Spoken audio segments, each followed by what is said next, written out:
You don't have a uterus, so you're not a woman. That means you won't have children.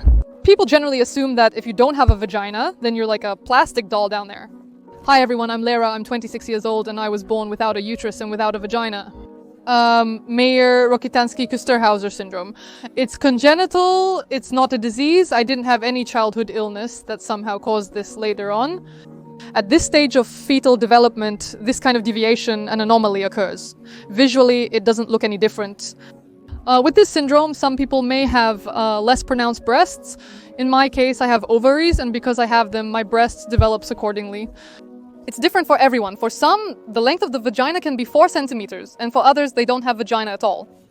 I have 3 centimeters. It was only when fingers or instruments were inserted that the doctors discovered this. At 15, I still hadn't gotten my period, and since all the girls and everyone seemed to be talking about menstruation, I thought, well, maybe I should go see a doctor. No one ever explained when a girl should expect her period or what it actually entails. Even now, for example, people don't always make the connection between the fact that I don't have a uterus and therefore I don't have periods. So even among people, sometimes that connection is missing.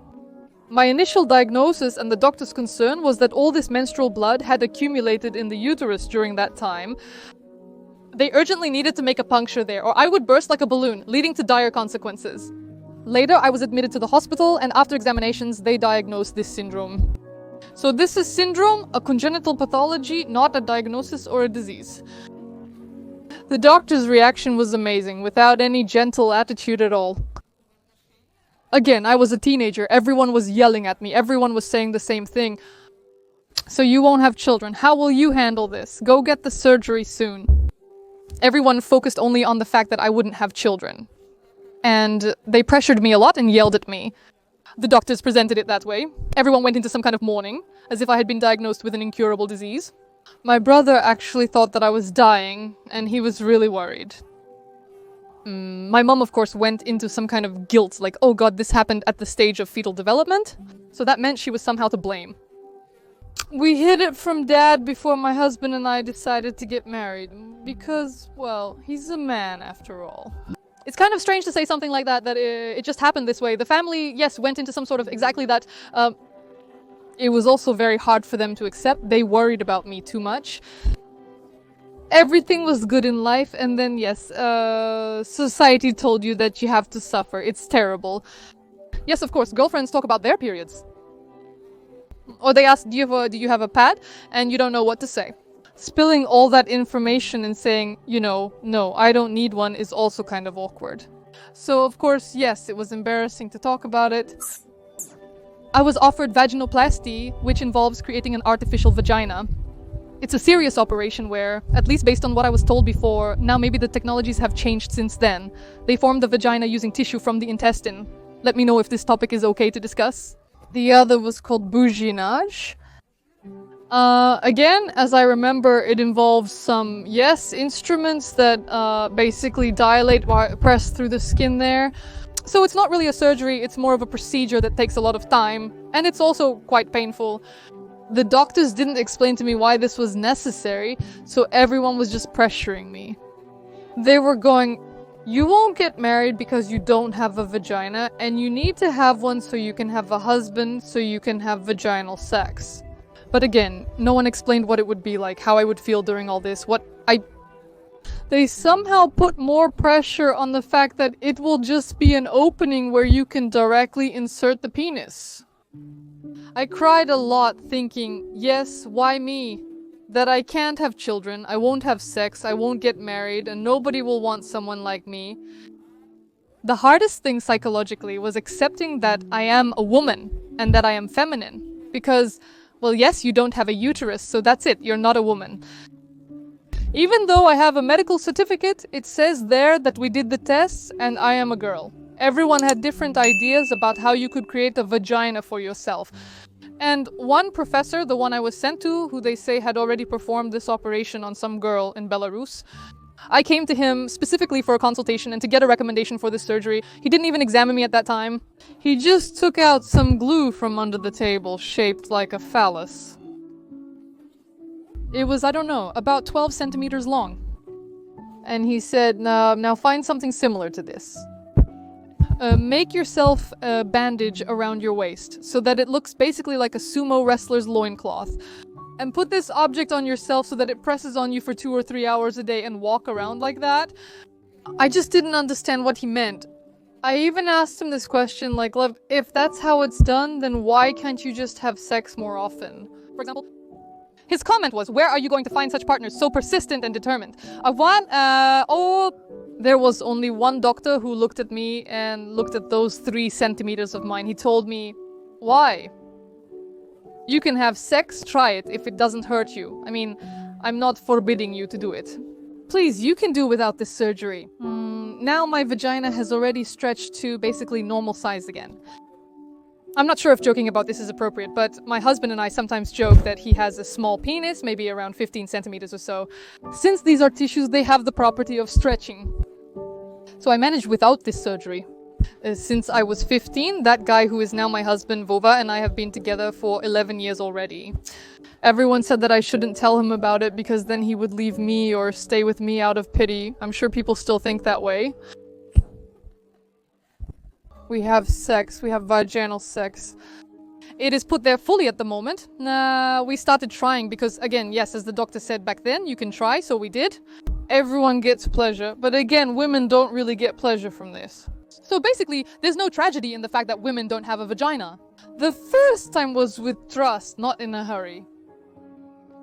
It didn't hurt exactly because it was, as much as our psyche and physiology allow right now.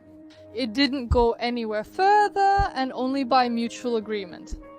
He didn't know right away because when I was in the hospital and they were diagnosing me with this syndrome, he was in another city. I was really, scared to tell him about it. His parents actually found out before he did, and they pressured me more, saying, tell him, you're deceiving him. During my hospital stay, we had a video call. He Googled and figured out the situation before anyone else. And when I finally confessed to him, he basically said, yeah, I already know, it's all fine.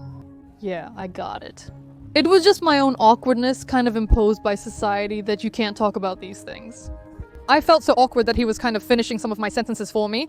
I was like, yeah, everything is just so really wonderful, great, awesome, no one is pressuring you. There won't be any kids. How relevant is the question of whether we will have children? I was 15, he was 18. I don't really have that option at all, and it's honestly hard for me to say how much I would want to have children if I could have them at any time. Surrogacy is an option for me since my ovaries produce eggs. However, they don't attach to a uterus and remain unattached within my body. Your child isn't the one who came out of you, and that's great, but the point is, yes, it's about raising them. So, of course, I'm in favor of adoption, that's it. I mean, even without considering surrogacy. The parents back then, at that time of my boyfriend, yes, well, in general, they changed their attitude toward me a lot, specifically because I can't have children, and that's just a terrible tragedy. And they were very much against our relationship because, of course, you wouldn't want your son to date such a cursed woman who can't have a child. Well, and it turns out that even sex in that traditional sense that everyone is used to thinking about. This is exactly, of course, the support of my husband. And, of course, yes, growing up, when you just learn to understand what you want, what you don't want, and that none of this defines you as a person. Everything is fine.